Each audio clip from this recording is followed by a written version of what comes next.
digital arena, on the app, on your smartphone, on X, YouTube, and Facebook. The Sportscast. Expect the unexpected. The Donut Bag presented by The Sportscast.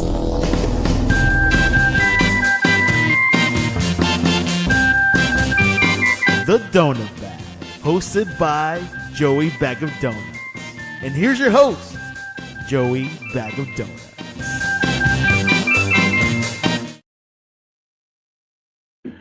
Well, first of all, welcome to the Donut Bag Podcast, part of the Sportscast Network. If you want to join in on the conversation, go on YouTube and possibly Twitter. I don't know. Well, the link is down below.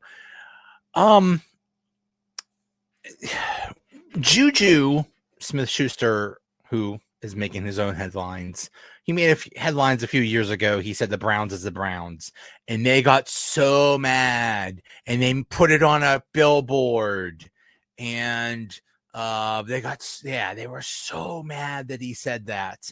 And when I was younger, the San Francisco 49ers and I don't even know what city they were in at the time. I think they were in the LA Rams were a big rivalry.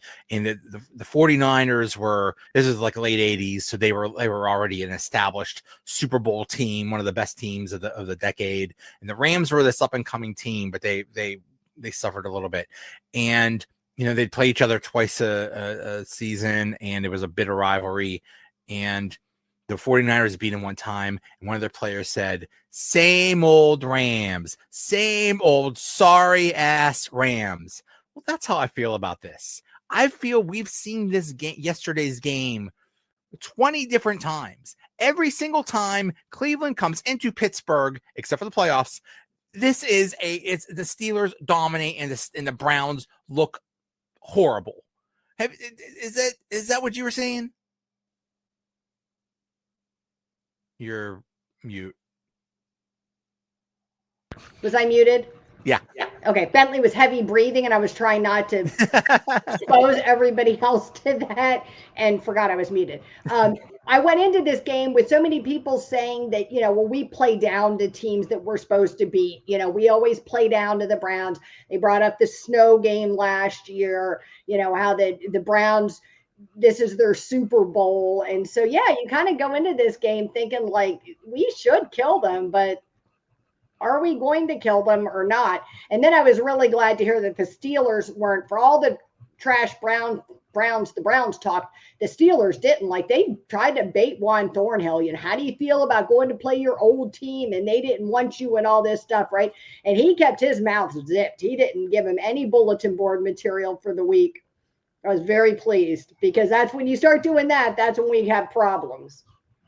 Is that the first game Juan Thornhill played against the Browns? I think believe so, because we just got him. So yeah. He was a Brown last year. Yeah. That, you know what? That I don't know if I would have that kind of restraint. I don't know. I think I would definitely, especially if it's the Browns, I feel like I would definitely say something, because I would want to be in the cool kids club in Pittsburgh and talk trash about him.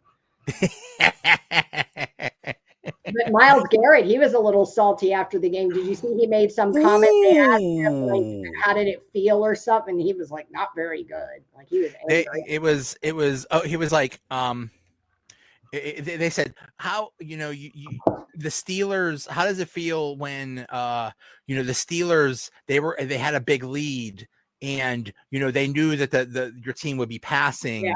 How would it feel if, your team was in a big lead and you knew the other team was passing? How good would it be? He's like, must be nice. Right. Yeah. I was like, ooh, he's a little bit salty, and he's usually pretty chippy. Even if they lose, he's pretty chippy.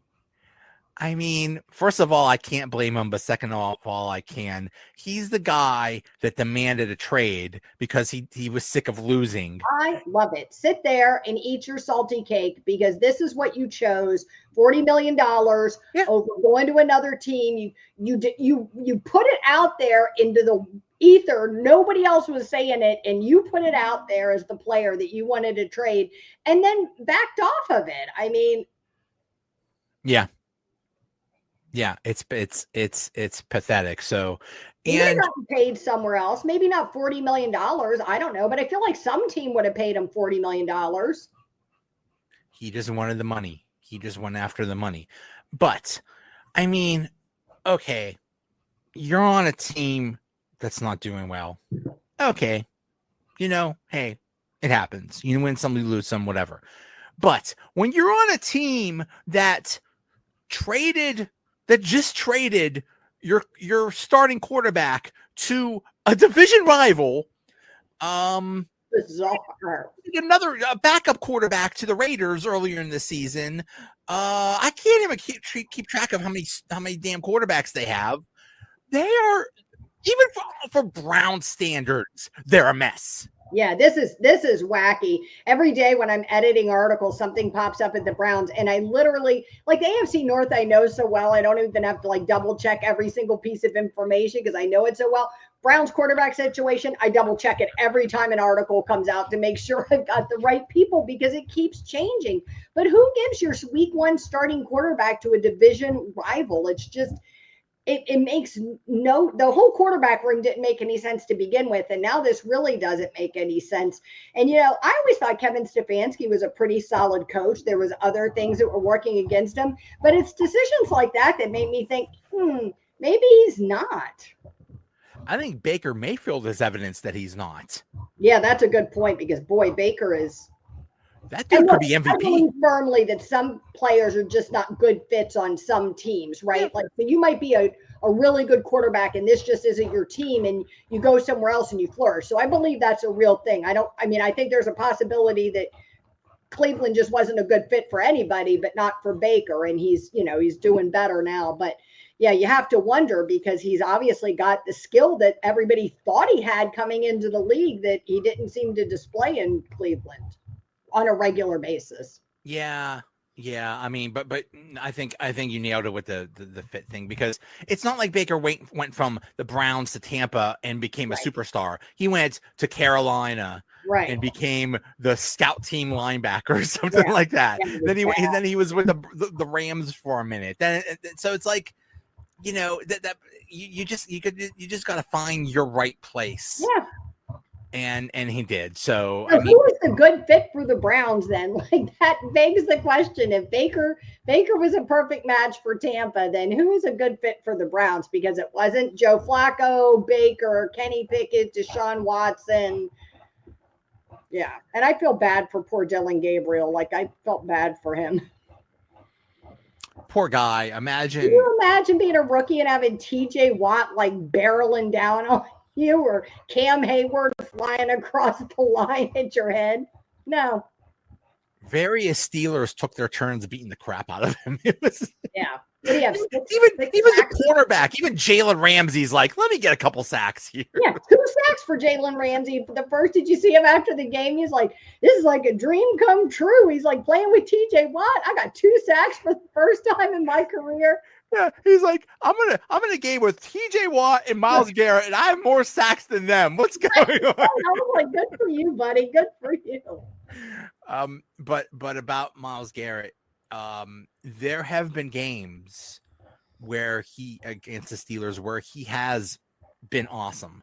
Oh yeah. But a lot of the times he is almost completely invisible, and he was invisible this time. And you got to credit the Steelers. I don't care if they have 7, 8, 9, 15, 17 people on that offensive line. Hey, whatever. It worked.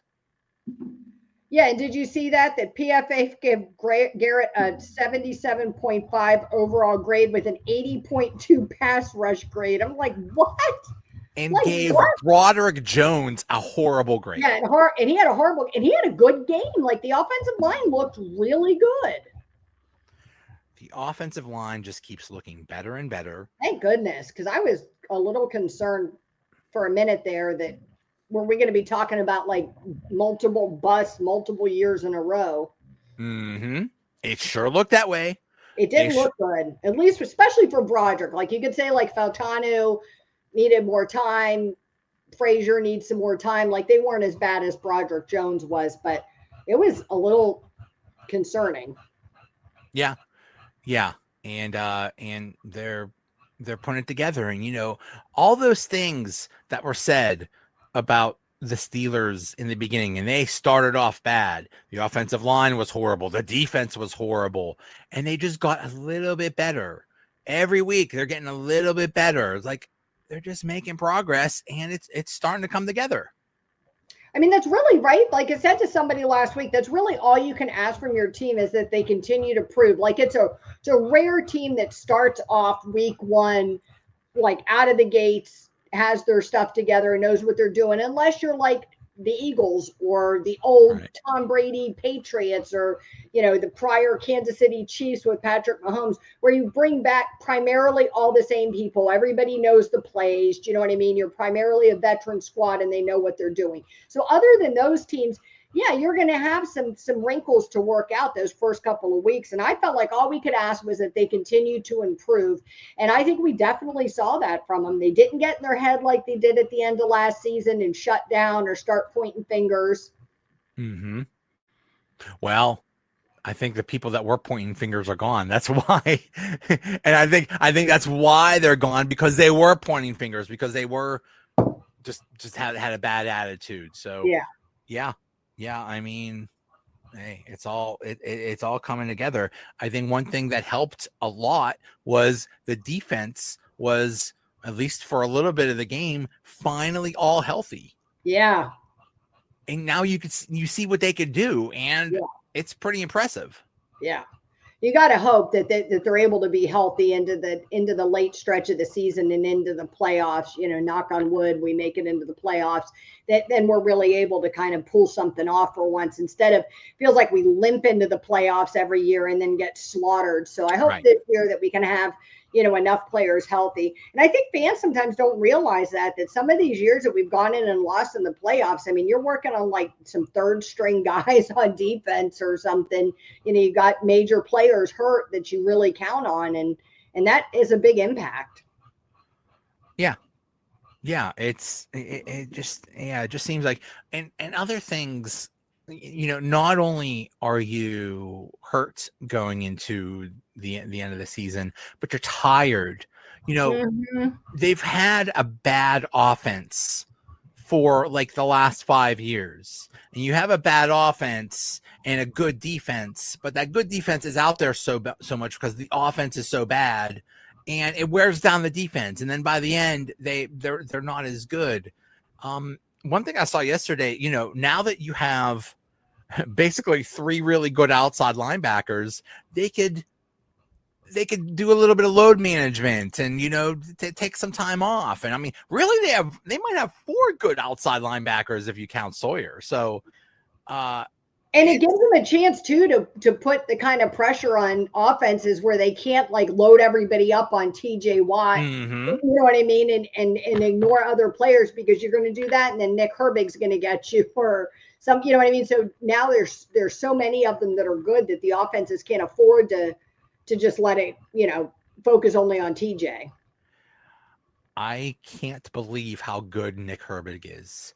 That is a surprise that I did not see coming. I thought he was just a specialty guy. It's like, okay, he's good at pass rush. He's getting good at everything. And that's a really nice problem to have. It's like, okay, how are we going to play all these people? But he's a really hungry player. Like you saw it from him even when he was younger. And then you just had to look at like his size and stuff and wonder if he would be able to turn it into like on-field production. And he really has. I mean, he is something else. And Alex Highsmith looked like he was shot out of a cannon. This is his first game back from injury. Yeah. He was ready to go. I wonder if he's saying, I better step it up, or I got this guy breathing down my neck. I better turn younger. Look, I love Alex Highsmith. Everybody knows how much I love Alex, but younger, cheaper, healthier. I mean, it starts to get, Alex has had injuries, like the same injury like the past 3 seasons, and it's going to start to come into that conversation. Even if he's good on the field, you can't play, half the season or 2/3 of the season all the time. They need you. Yeah. The best ability is availability. He's making a lot of money, so Now, I would love to see them keep him and, like you said, find a way to work all these guys in and make it work. I think continuing something like this would be outstanding. But Herbig's going to want to get paid. I mean, he's showing off, he's auditioning, and he's going to want to get paid, and he's going to deserve to. Yeah, it'll be interesting to see what they do with that. When Derek Harmon missed the first couple games because he was injured, and the defense looked like crap, people say, "Oh, wait till Derek Harmon comes," and I laughed. It's like, how good is this guy? What is he, the combination of Joe Green and Reggie White or something like that? Turns out he might be. He has made a difference, I think, because he's shored up that defensive line, and that was the last weak link. Yeah, he's made a difference. He's been tremendous. I also think that Keanu Benton doesn't always get all the credit he deserves. Look, when we first got Keanu Benton, you heard Ike Taylor and those guys talking about like he's a dog and he's going to be all these things. And then we definitely weren't seeing that on the field necessarily. But this season, to me, somebody put a bug in his ear. He's learned the system better. He's surrounded by better people. I don't know, but he looks like a different guy. I think it's just better people, and it just makes everything better. Yeah. When they asked when Aaron Rodgers was talking after the game, he made it a point to say, I want to point out how all the work Jalen Ramsey did to play in this game, and Jalen Ramsey was supposed to be out for like a month, and he missed 0 time. He is such a difference. He has made such a difference. He is just flying out there. Yeah. He's amazing. Yeah.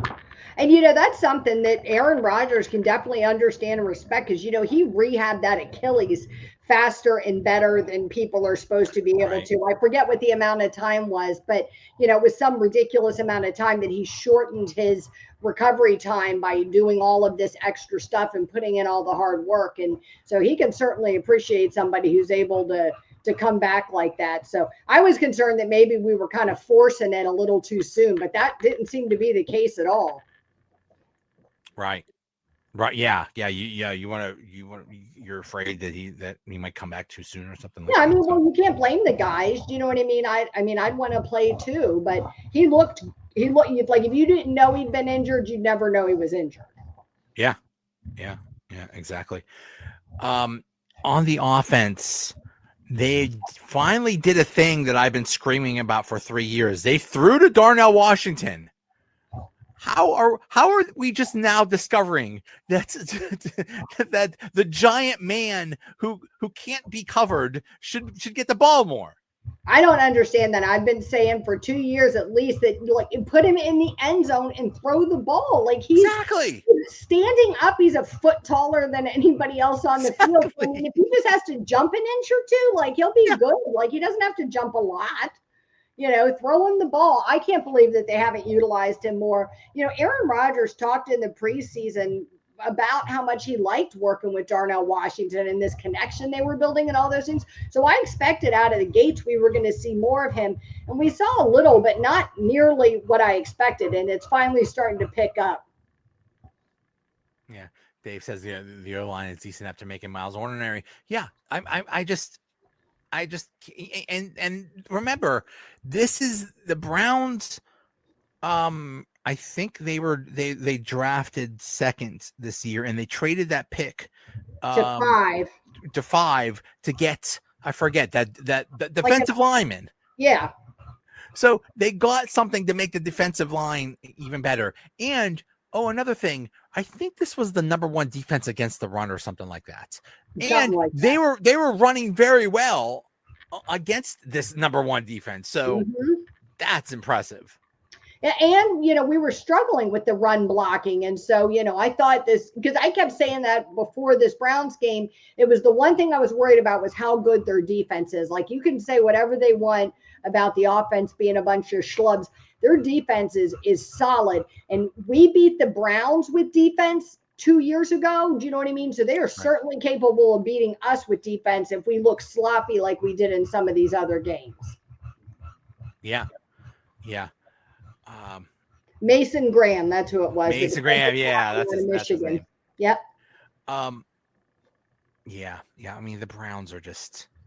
The Browns are the Browns. The Browns is the Browns. DK Metcalf is. It's just a joy to watch him play. As soon as he gets the ball, it's like he could just break a wide. He could just score a touchdown from anywhere. It's just awesome to see him. Do you feel like we have like a real wide receiver? Like and I wasn't even like anti Deontay or anti George Pickens or any of those things. I think George Pickens has a lot of talent, but this felt like watching him play, especially the past 2 weeks, has felt like we really have like a real wide receiver one for the first time in a long time. Basically, this is for the first time since Antonio Brown. Yeah. It definitely feels that way, because even when last year George Pickens was quote unquote wide receiver one, but he was just so unreliable because because of his head. So yeah, it's nice, but what the heck are they going to do with wide receiver two? If they really think Calvin Austin is a dude, so be it. Yeah. But the Browns, who are supposed to have this defensive coordinator that's a genius, couldn't figure out that there's only one good wide receiver on the field. Maybe let's double team the guy. No, yeah. I think some other team is going to figure out, hey, let's double team the only good wide receiver they have. And then what are the Steelers going to do? I don't know. I'm hoping, Calvin Austin can step up, and be that guy when he's playing. But I think that it's going to have to be this, wide receiver 2 by committee type of situation, where you're rotating in all these different guys for different looks. I mean, you have to hope that's what it is, right? Like that there's a plan, and we don't have our heads in our butts like we did last year, where we're like, the offense, the wide receiver room is fine. I'm not worried about it. And they were clearly not fine. That's the thing. There will come a time when the Steelers are down and they're going to have to, go 4 wide or something like that, like really open it up to try to. What are they going to do then? I don't even know if they have 4 wide receivers. It's like I don't know if this is sustainable. And I mean, Calvin Austin is almost like Highsmith is like, yeah, good dude, but can't stay healthy. Yeah, and we saw Roman Wilson finally get on the field for a second, but you still feel like you don't have any idea what you've really got going on there. Do you know what I mean? Oh my God, that's so frustrating. What is going on there? Yeah. Is he bad, or is he or they just not feel like playing him? Right. Is he not smart? I mean, last year there was the implication that he couldn't learn the playbook or whatever it was, right?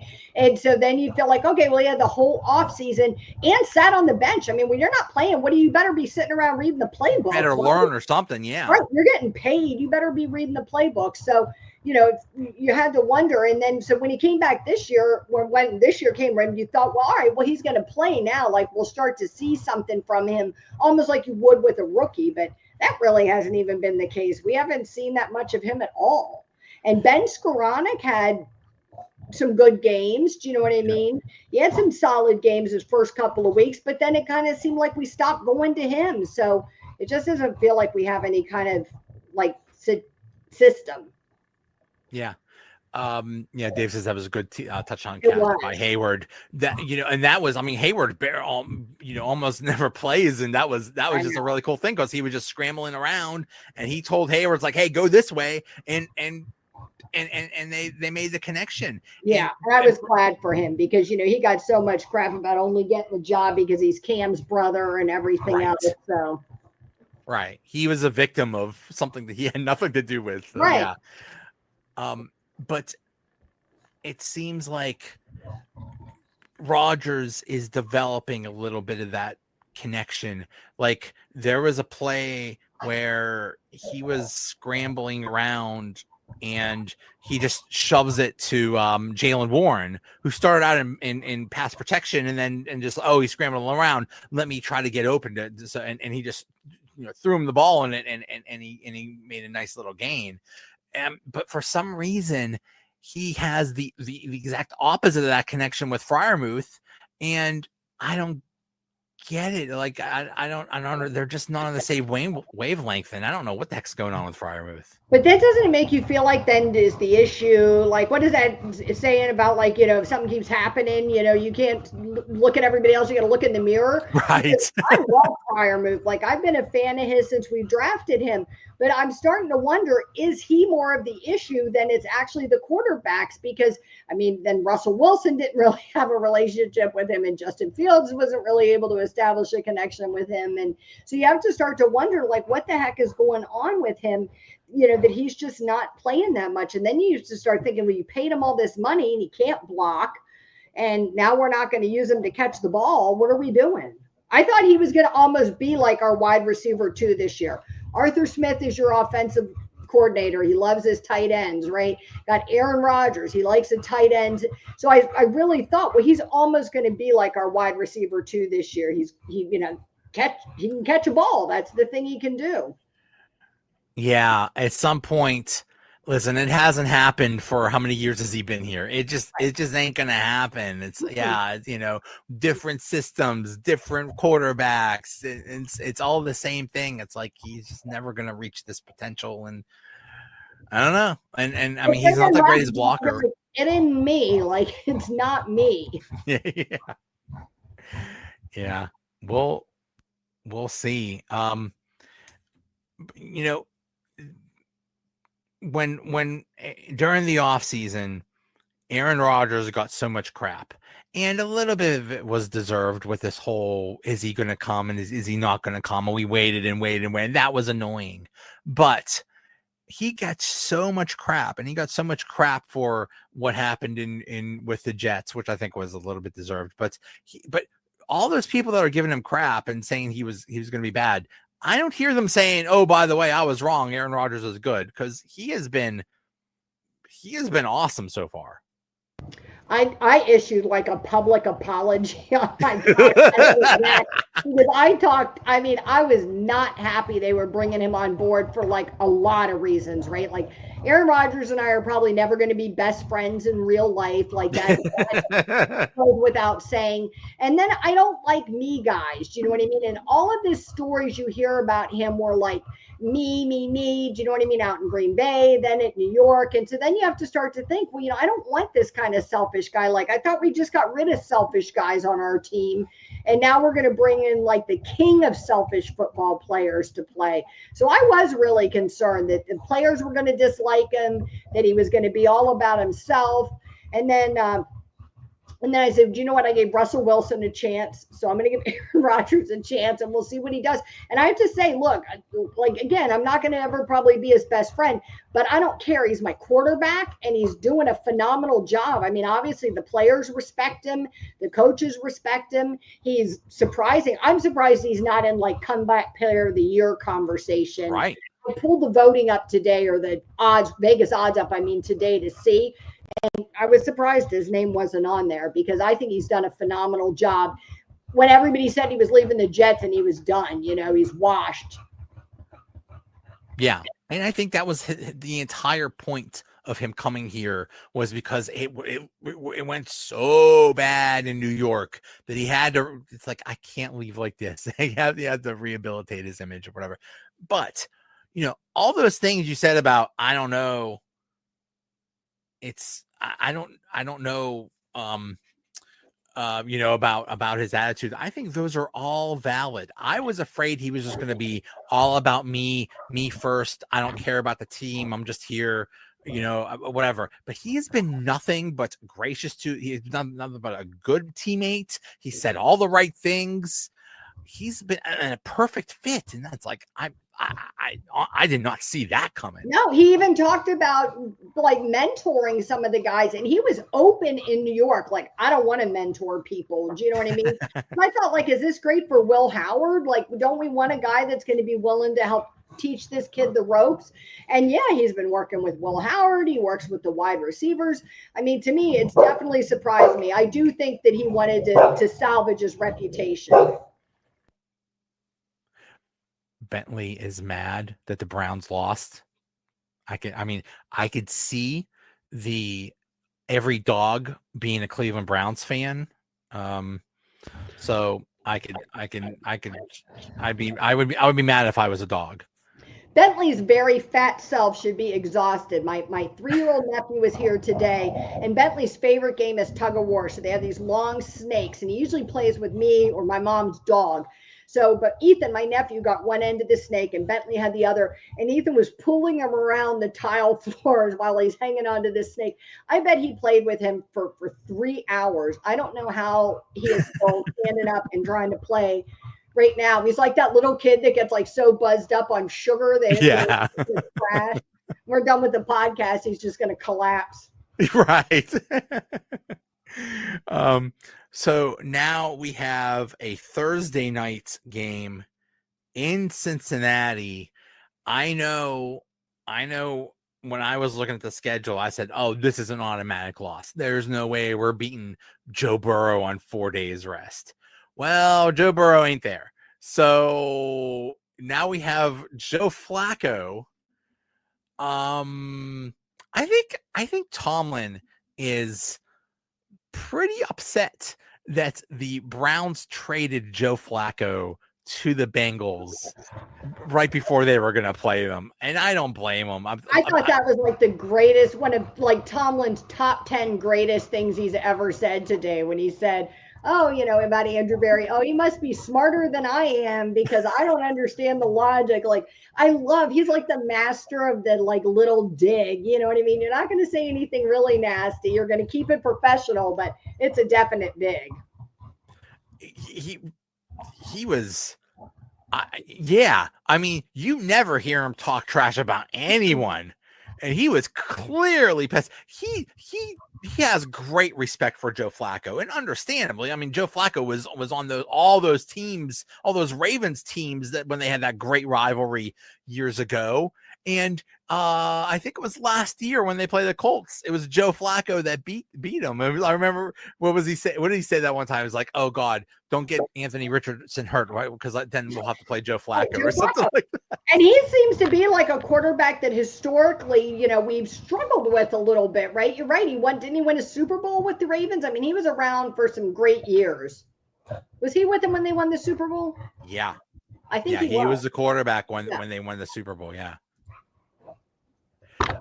This is a good point. I forgot about this. Spencer Anderson is the number 6 or possibly number 7 seventh offensive lineman if you count Washington, and it is working very well. When there are all those offensive linemen, they run well, and not only that, but they can also, like, even the play action pass works well from that formation. So yeah, you can't do that all the time, but hey, it's working. And I like the idea of seeing anything like new or different sometimes. You know what I mean? It doesn't have to be all the time, but I like anything that's changing it up some. And so I think you're, like you said, I agree. I think it's working. And I think when something works, you roll with it and other variations of it. And today I learned that, because, you might think, oh, well, they say, oh, number 74 is eligible. Like, okay. They might throw to him. He has a basketball background. So he could be Mr. Jump Ball. He could be Mr., he could be another giant man that pulls in the ball or something like that. You're getting me all excited for the old, like, sneaky Steelers plays of old. I love those trick plays they used to pull out every once in a while. I definitely miss those. Maybe they're amazing. That would be amazing. They're saving it for a special occasion or something like that. I don't know. That'll be in the playoff game when they're right over Myles Garrett's head yesterday. What's that? I said they should have broken that out and had Spencer Anderson like dunk right over Myles Garrett's head yesterday. Which, oh, by the way, we're all forgetting the time that Myles Garrett just ripped off a helmet and bashed someone's head with it. We all just forget about that little incident because, and then made a horrible accusation about Mason Rudolph afterwards. So we're just, because he's a good player, we just forget about stuff like that. I've said it since then though. I think there's a lot of professional athletes are interesting characters. You know what I mean? They're unique guys. It takes something in a person to be able to have that kind of dedication. And I'll never take anything away from Myles Garrett as a participant, as an athlete, a rival, any of those things. But I think he's not a great human being. I think that was an awful thing to do.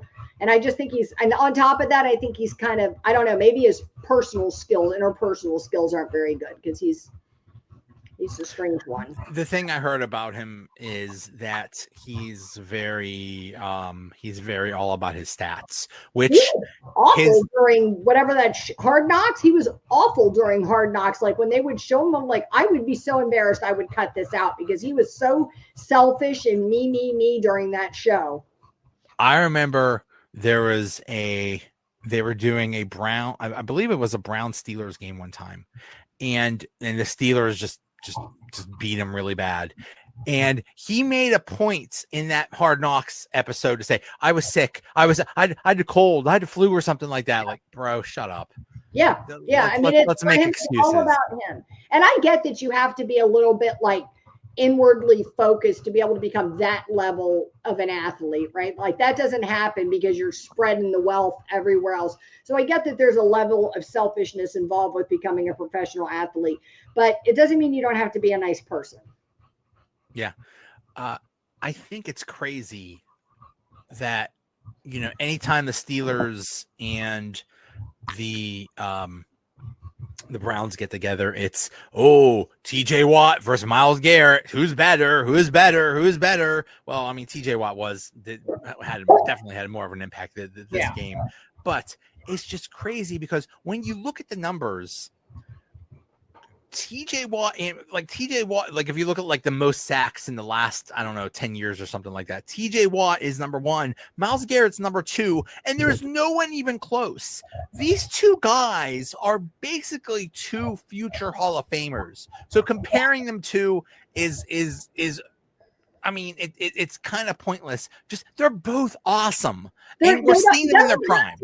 And like, what does that matter, right? Like in the grand scheme of things, that doesn't really mean anything because that's not winning somebody. Like that one player isn't winning somebody a football game, right? Like, does Myles Garrett have an impact on the game? Sure.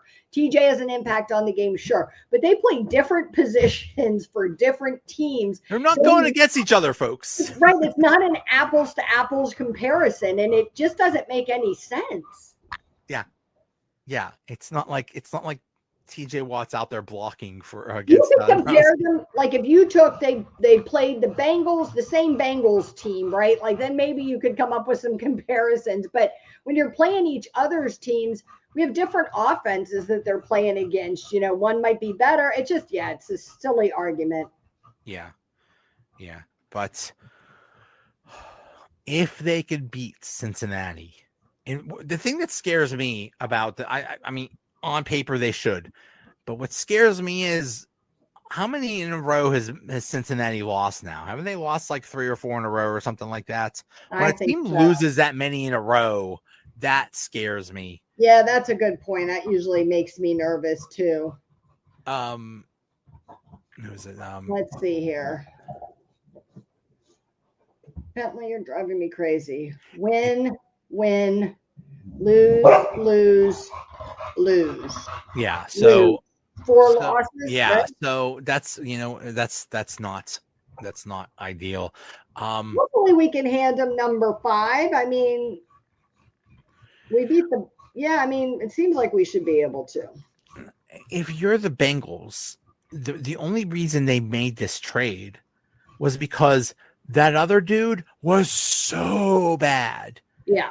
And they kind of had to do that because what do you have on this team? Jamar Chase, Higgins. You have this high-powered offense with a dude who basically cannot be a quarterback in the NFL anymore. So you had to do something. You had to get something. So hopefully this is just to make Chase and Higgins happy, and they really don't care about winning, and so be it. Because, I mean, in theory, well, what got Joe Burrow killed? A lousy offensive line. It's not like that offensive line got any better. So, Dave says, quote unquote, beat up Joe Flacco.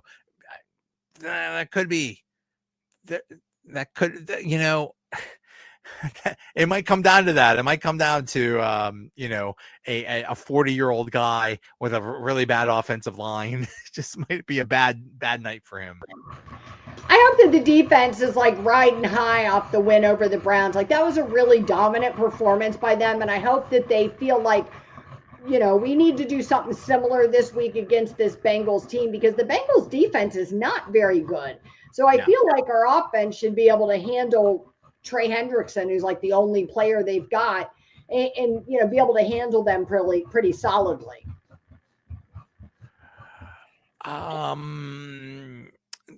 Playing zone D, we might see less of the 13 personnel. We might see more movement. Yeah. I think the excuse Tomlin said for why are you playing, all these tight ends and all this formation was it's like, well, we're playing 4-3 teams and that's what you need. So like, yeah, maybe it is a matchup based thing. Maybe, but the thing is, every time they've played, at least in Cincinnati the past few years, they have just carved up that defense. And heck, they made Kenny Pickett look good for God's sake.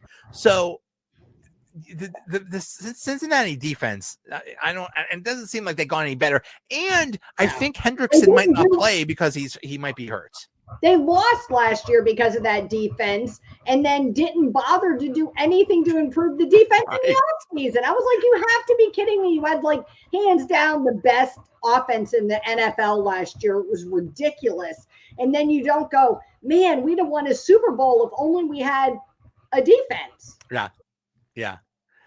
And they're like, well, do we get a defense or do we pay our backup our second wide receiver? Like, oh, we'll pay. I mean, what are they paying Joe Burrow? Like, 40-50 million a year. Those three players. I mean, and I know wide receivers are making a lot of money. I get it, quarterbacks, but you can't have everybody making that much money. Right.